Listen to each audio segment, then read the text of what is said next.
Good afternoon. I don't think any of us expected to see you here, but it is nice to see you.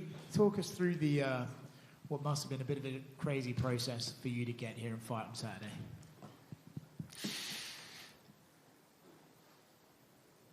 I mean, it's not the first time, you know. And how crazy is it? Same location. So I think this has kind of been my whole career. It's been preparing me for moments like this. After my first ever professional fight, I couldn't get a fight for a long, long time. But you just had to stay in the gym and then hopefully get a fight on a couple weeks and jump in. And so this is what we do. Fighters fight. Now, there is a difference, though, right? Last time you were champion, it felt like the card was on your back, and this guy came in to fight you. This time it's you coming in to fight a guy who everyone's saying is this unstoppable force. Is that part of the motivation? What exactly made you sort of go, yes, okay, I will do this again? No, I think it's just the opportunity. You know, it's another opportunity to be able to test yourself. It's another opportunity to be able to elevate yourself. And it's part of being a man. It's part of living. You know, you have highs of highs and you have lows of lows. And living is being able to get up and get back on that horse and test yourself like that again. I mean, most people won't be able to guess what my favorite fight is that I've been in. Can anyone guess what that fight is? I'll tell you guess that it's the first Masvidal fight just because of the situation. No. It was the first Covington fight. And a lot of people would say that's the most challenging fight I've had. Obviously, my last two fights. But that fight was extremely challenging because it was just something primal about it. I didn't think about anything. I didn't worry about anything. I didn't care about anything. It was just me in there, just putting my heart and my soul into that fight. There was nothing that could have distracted me that night. And so when you get done with that fight, a fight like that, everyone was like, oh man, you got hit a lot. But it was the most fun fight I've ever had. And so I realized through soul searching, it's just that, hey, that's you only get a few of those moments to be able to experience something like that. So, you know, I want to experience it a couple more times before I walk away from this sport. It's funny, you used the word there, primal, and I think we've seen how Khamzat fights, right? It seems to be on the gas the moment he comes out, and primal would be a good word to describe it. Is that what you're expecting when you get in there with him? Yeah, I expect any and everything. You know, that's what you prepare for. That's what you train for each and every day. And so I'm expecting it. I expect him to come out and do whatever he wants to do and try whatever he wants to do. That's part of this sport. You know, we jockeying for position each and every inch, and you know, whoever's plan starts to unravel, and then the other guy's hand will be raised. He was just in here, obviously asked about you, and he said that this is a fight that he's been hearing about since the moment he got to this promotion.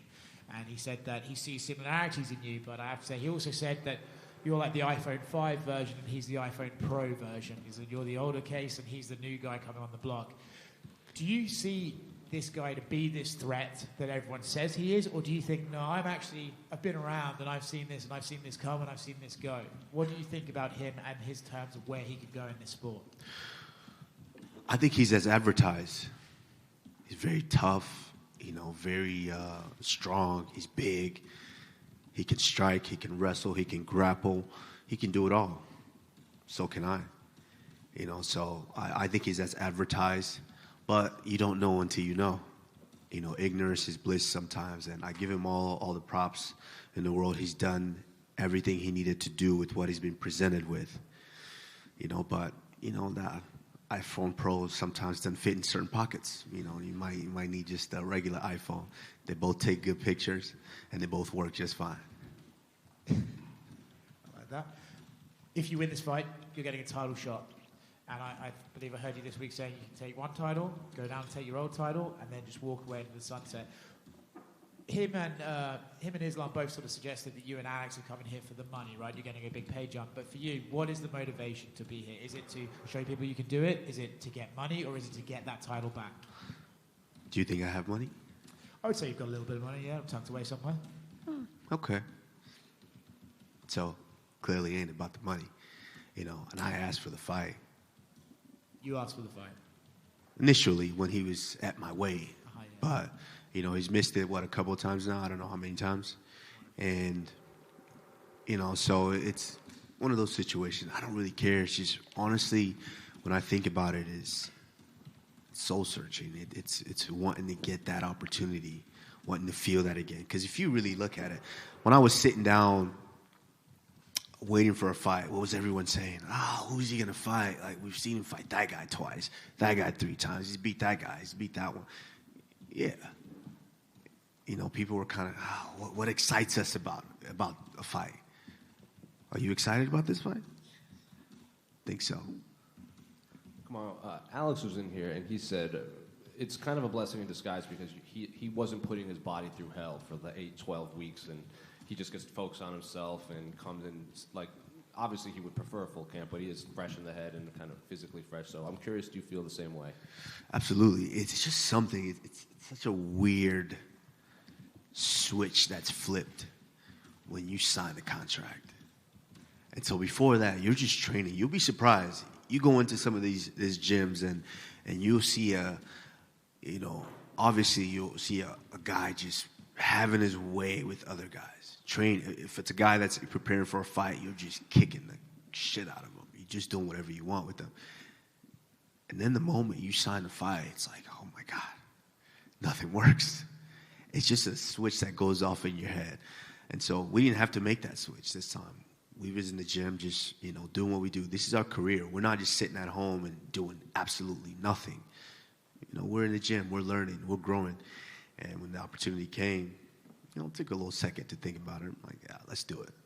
And obviously the last few of your fights, especially the title fights, they've been big fights, but I feel like the buzz around you fighting Khamzat just feels a little different than, rematching Leon or rematching Colby. So I'm curious, just compared to the build-up to those fights, do you feel like more fans are excited for this fight specifically than any of your recent ones? You tell me.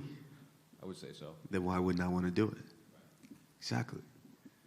I'm curious, do you think you'll feel like an actual middleweight in there or just a welterweight that's not cutting as much weight? That doesn't make any difference. Since the beginning of my career, Henry, in our gym that when I started, he always said the same thing every day. It doesn't matter. Everybody spars everybody. It doesn't matter if you're big, you're small, you're skinny, you're fat, you're ugly, cute. Doesn't matter. Everybody spars everybody. I had to spar Anthony Johnson. I had to spar Anthony Johnson for a lot of my career and his career. So it doesn't matter.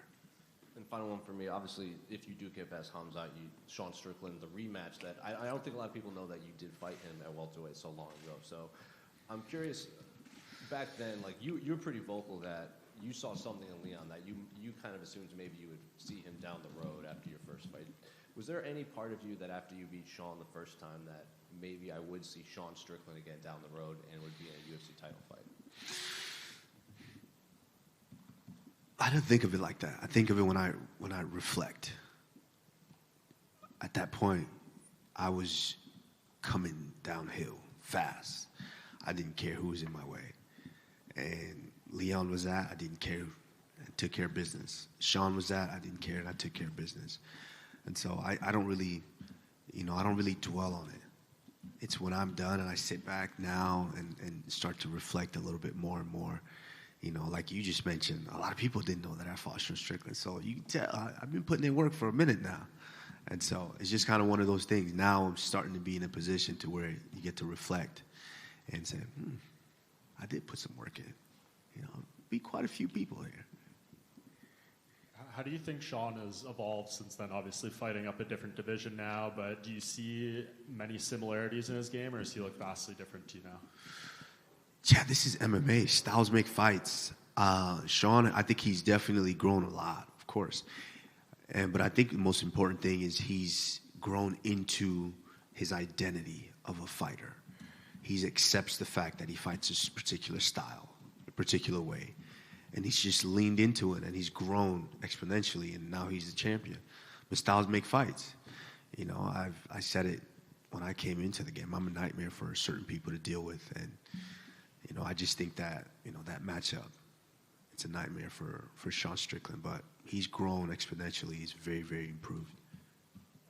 When you look at the fight with Khamzat, I mean, we haven't seen him face a ton of adversity. Probably the Gilbert fight was definitely moments that he had to fight back from. He said he learned from that and, won't be as wild and things like that. But when you watch that fight back, do you feel like there's things that maybe Gilbert didn't take advantage of that you would in a similar scenario?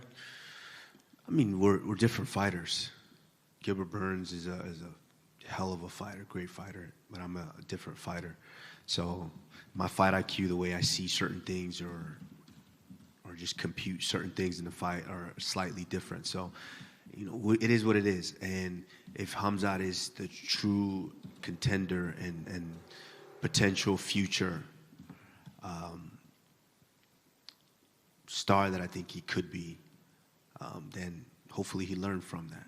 But we'll find out Saturday. And in this fight, you will have Henry Hooft in your corner, as well as Trevor Whitman for the first time. How do you think that's going to manifest itself? What kind of confidence does it give you having those two voices behind you on a fight night?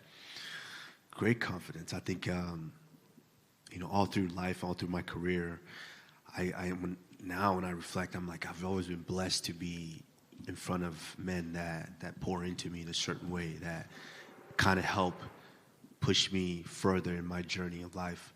And to be able to stumble into the gym and have a Henry Hooft build the foundation, and then somehow run into Trevor Whitman and meet him to where, you could find a coach that could kind of fine-tune and hone into certain things. And to have both of them, they're very, very different in their approach, but they're both different approaches that speak to me and get me to react a certain way. So I'm thrilled. I'm excited. I want to see how it works because, sometimes I need a drill sergeant and sometimes I need a friend to talk to me. So we'll see how that goes.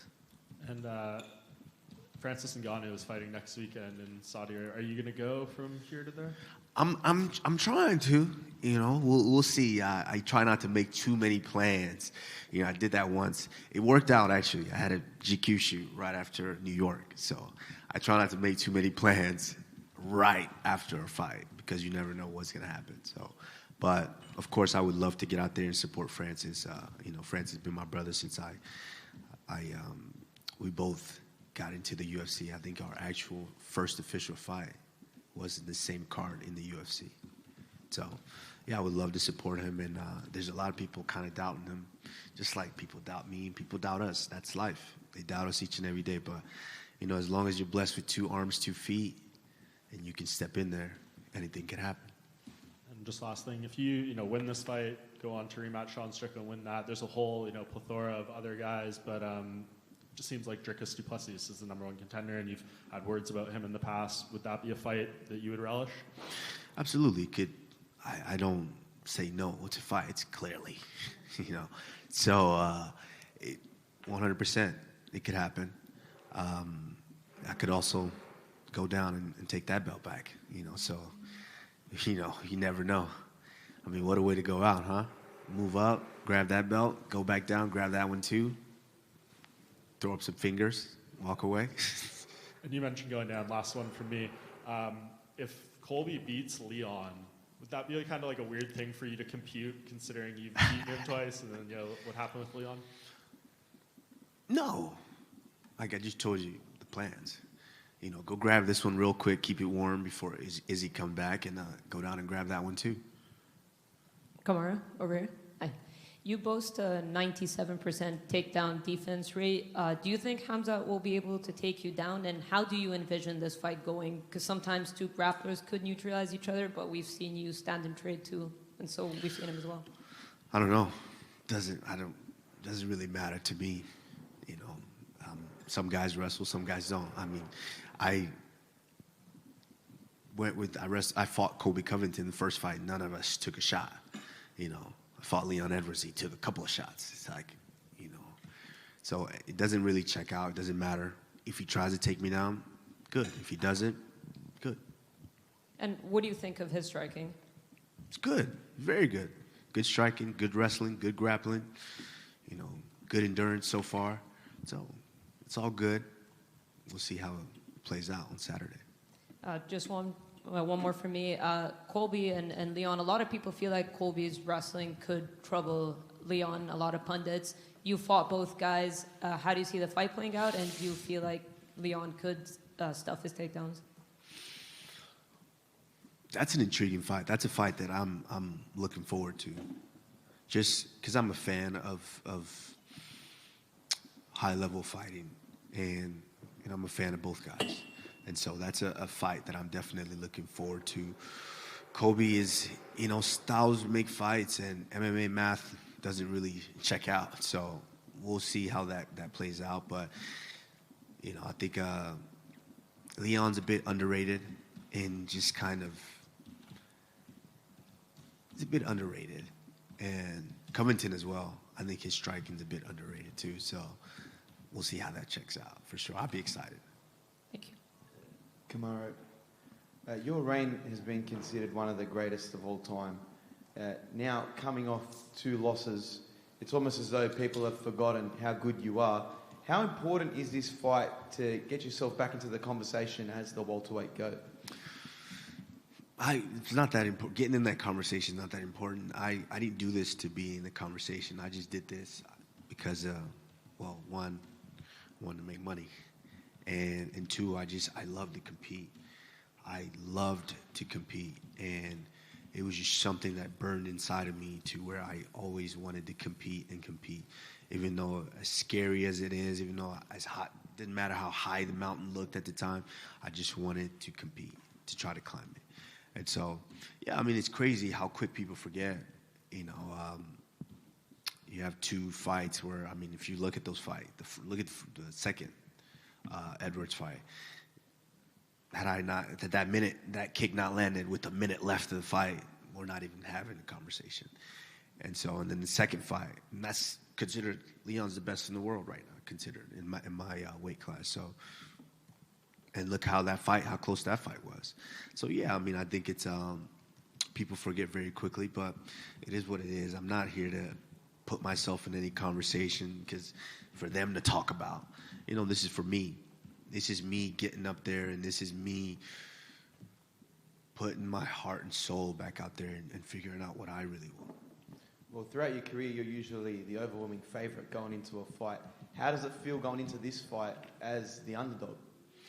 Never mattered to me whether you're the favorite or the underdog. Means no difference. I still have to get in there and, punch someone's face, and they're going to punch my face. So it never mattered. I think I've been underdogs before. In the Woodley fight, I was an underdog. So it makes no difference. Well, best of luck. Thank you.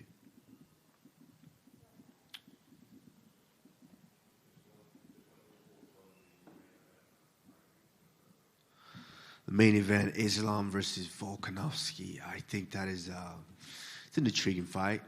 For Volkanovski, it's just, what a great way to just come in and, take another shot. It doesn't affect him in any way. You've already lost to him, so it doesn't, you're just getting another crack at it. Islam is big, strong. I think Islam, if he's a champion that I know he is, I think he took a lot away from that first fight and understood that, okay, maybe it's not as easy as I thought it was. Now we're going to, tweak a few things. I think Islam gets it done. I think he gets it done. But Volkanovski's no slouch. He has no neck for you to choke. The legs aren't super long for you to grab and take him down. So, he's just a perfect little, perfect soldier out there.